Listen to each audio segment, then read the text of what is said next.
Klik dulu tombol subscribe, jangan lupa nyalakan loncengnya supaya gak ketinggalan updatean selanjutnya.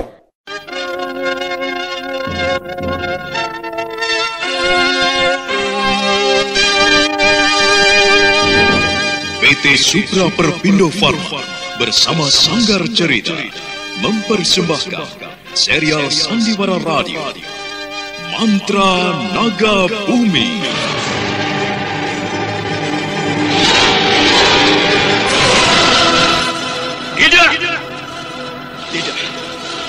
Tidak mungkin, Nimas. Kau tidak mungkin. Kenapa semuanya bisa jadi begini? Tidak!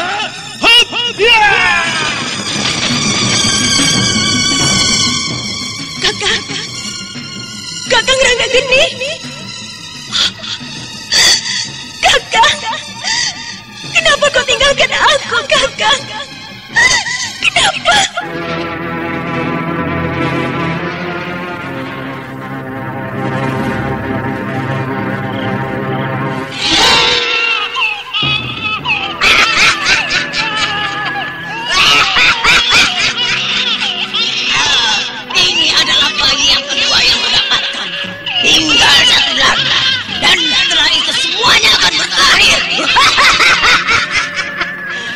Aku akan sempurna.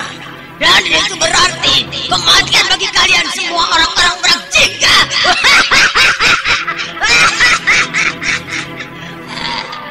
Darah-darah kalian akan kupersembahkan untuk Dewa Kegelapan. Kalian akan kuhancurkan. Kuhancurkan.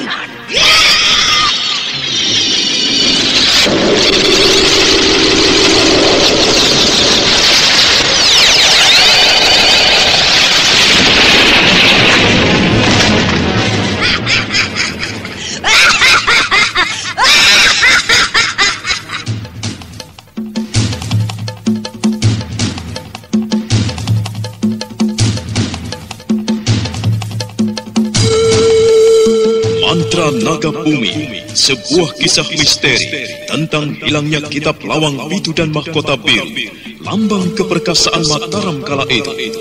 Penuh ketegangan, dendam, dan keserakahan, diseling dengan kisah romantis yang mengharukan.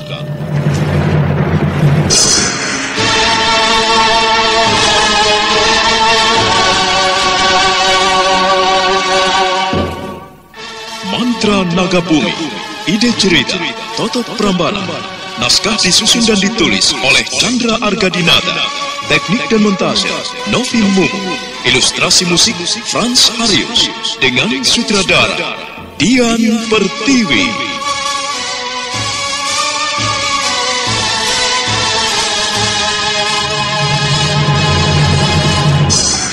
Mantra Naga Bumi. Kali ini menampilkan episode ke-30 dengan judul Mencari Jejak Sang Pemburu.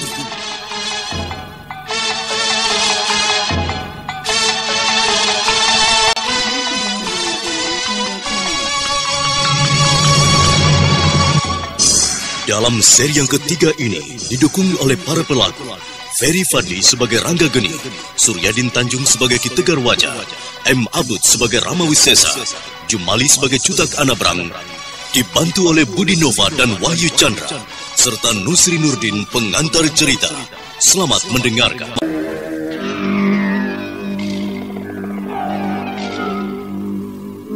Ranggageni menarik nafas, lalu dia menutup jendela kamarnya, lantas beranjak keluar dari kamar bersama dengan Ki Tegar Wajah yang terus memandanginya tak berkedip. Keduanya duduk di ruang tengah.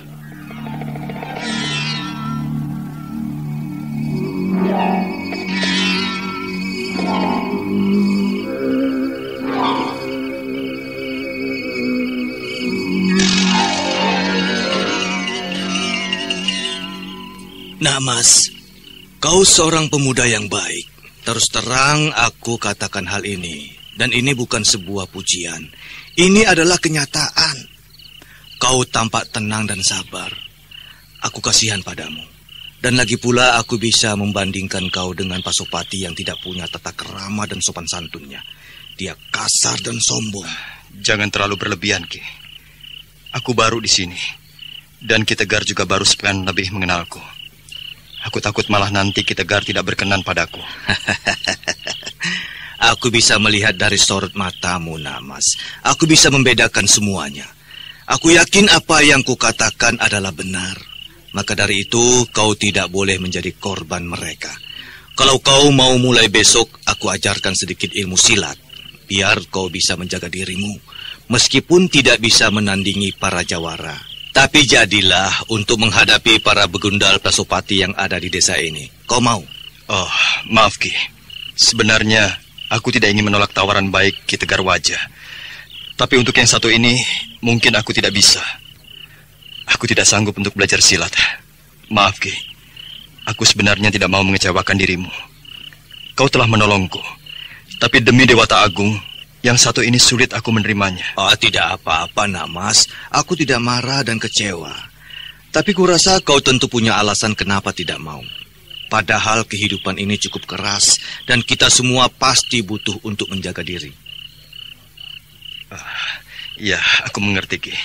Tapi dulu sewaktu kecil, aku pernah diajarkan sedikit ilmu silat oleh pamanku. Jadi mungkin kalau menghadapi mereka satu-satu, aku bisa. Tidak tahu kalau lebih dari satu.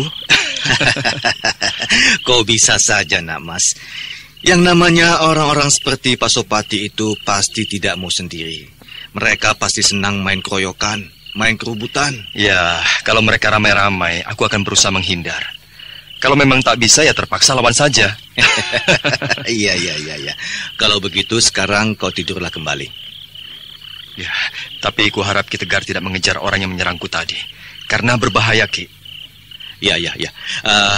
Aku akan tidur juga. Besok aku akan ke ladang. Dan ayo, kita tidur. Perhatian Ayah Wilantika begitu besar. Dia seorang laki-laki yang baik. Dia ingin mengajarkan aku silat untuk jaga diri. Orang-orang seperti dia yang butuh bantuan. Aku akan memberi pelajaran pada orang-orang Raden Mas Adiwiguna dan putranya. Tapi tidak sekarang. Ada saatnya. Sebaiknya aku bersemedi untuk membuat rasa nyeri di tubuhku hilang. Besok aku bisa segar kembali.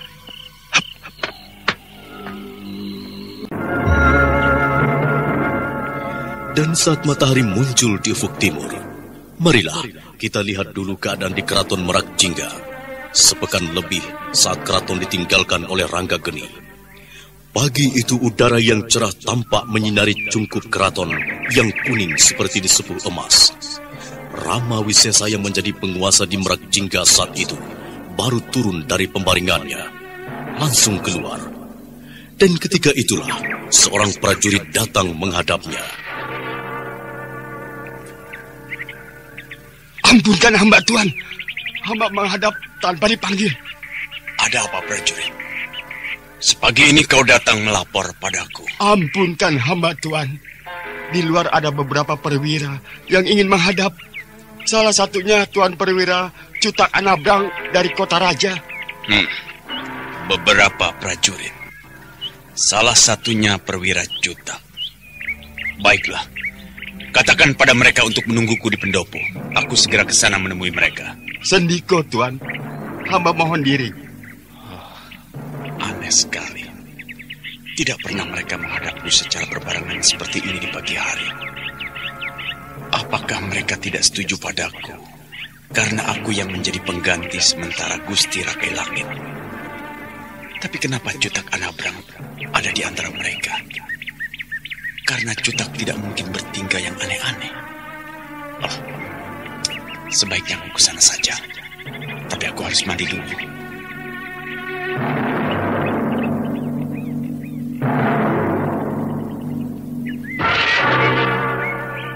Salam sejahtera Tuan Rama Wisesa. Semoga Dewata selalu bersama Tuan. Salam sejahtera untuk kalian semua. Silakan. Terima kasih Tuan. Ada apa sebenarnya pagi-pagi begini kalian menemui dan menghadapku? Apakah ada sesuatu yang penting? Cutak, katakanlah. Maaf Sang Rama. Tadi sebelum kemari mereka ini para perwira dari Kademangan yang ada di Merak Jingga ini. telah bertemu dengan saya di rumah di Kota Raja. Lalu saya membawa mereka semua kemari untuk membicarakan semuanya pada Sang Rama.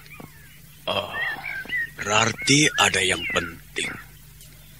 Katakanlah, siapa yang ingin bicara lebih dulu? Maaf Tuan Wisesa, hamba dari Kademangan Karangrebung. 4 hari hamba menuju kemari. Dan kemarin baru hamba tiba di rumah Tuan Cutak Anabrang. Maaf Tuan, di Karangrebung saat ini telah terjadi pembunuhan Tuan. Terjadi pembunuhan? Siapa yang melakukannya? Iya Tuan. Banyak para penduduk dan para prajurit yang bertugas telah mati terbunuh. Oh, kau tahu siapa yang melakukannya? Menurut keterangan dari salah seorang prajurit hamba yang berhasil melarikan dirinya. Yang melakukan semua itu 2 orang perempuan, Tuan. Rama Wisesa tercenung beberapa saat. Lalu dia meminta kembali laporan dari para perwira lainnya. Lalu mereka semua melaporkan satu persatu. Dan semua laporan itu sama. Kembali Rama Wisesa termenung. Lalu dia berdiri.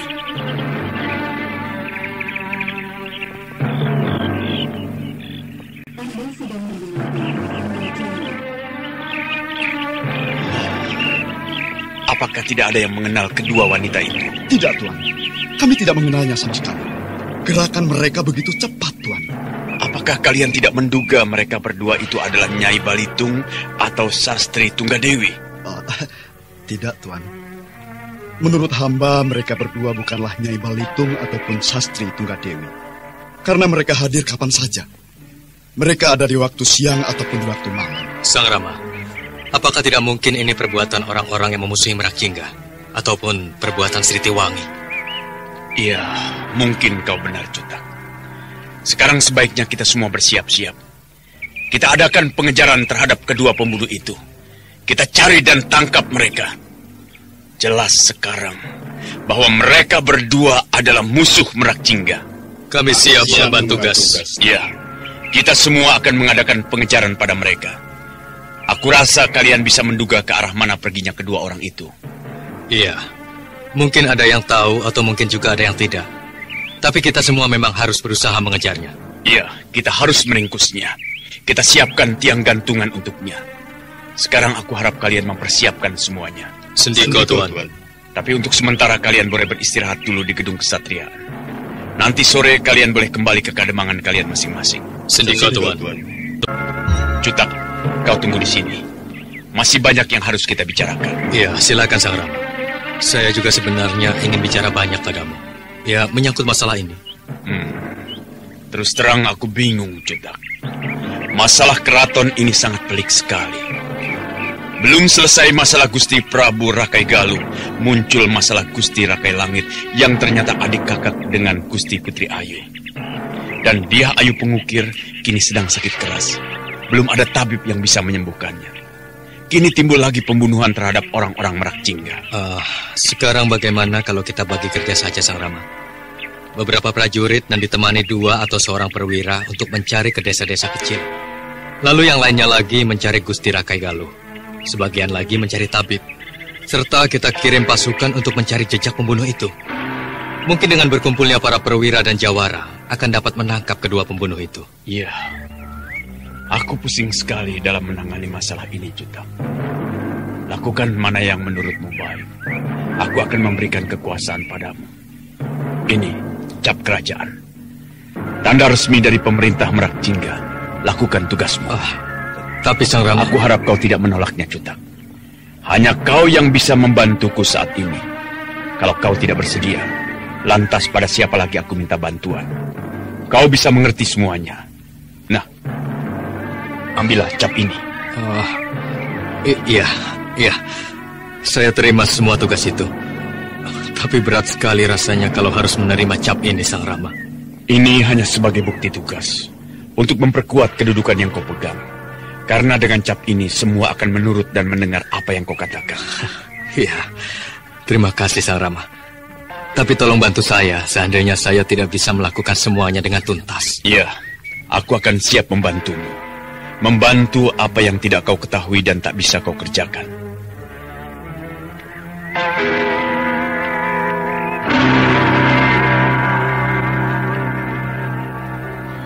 Cutak Anabrang menarik nafas lega. Lalu dia berdiri dan memandang ke arah Kaputren. Tak ada yang terlihat. Jendela kamar tempat di mana dia Ayu Pengukir berada tampak tutup. Kaputren sepertinya selalu berkabut.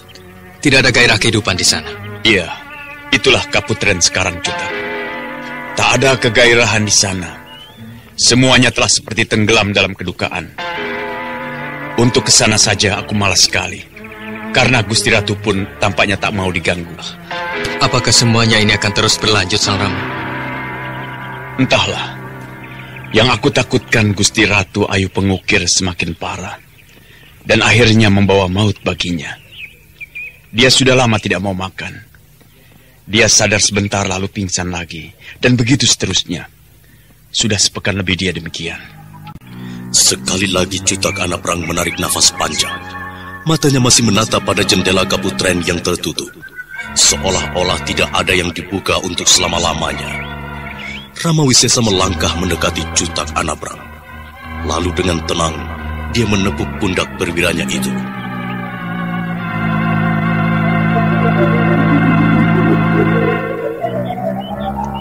Kita tidak mungkin mau kehilangan dirinya.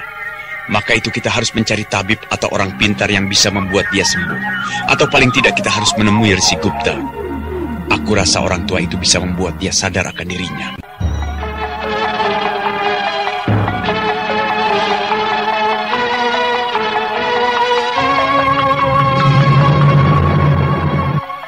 Nah, saudara pendengar, bagaimana kisah selanjutnya? Apakah Cutak Anabrang akan mendatangi Resi Gupta di Bukit Keraton? Untuk mengetahui jawabannya, ikuti terus serial Mantra Naga Bumi ini pada seri berikutnya. Sampai jumpa.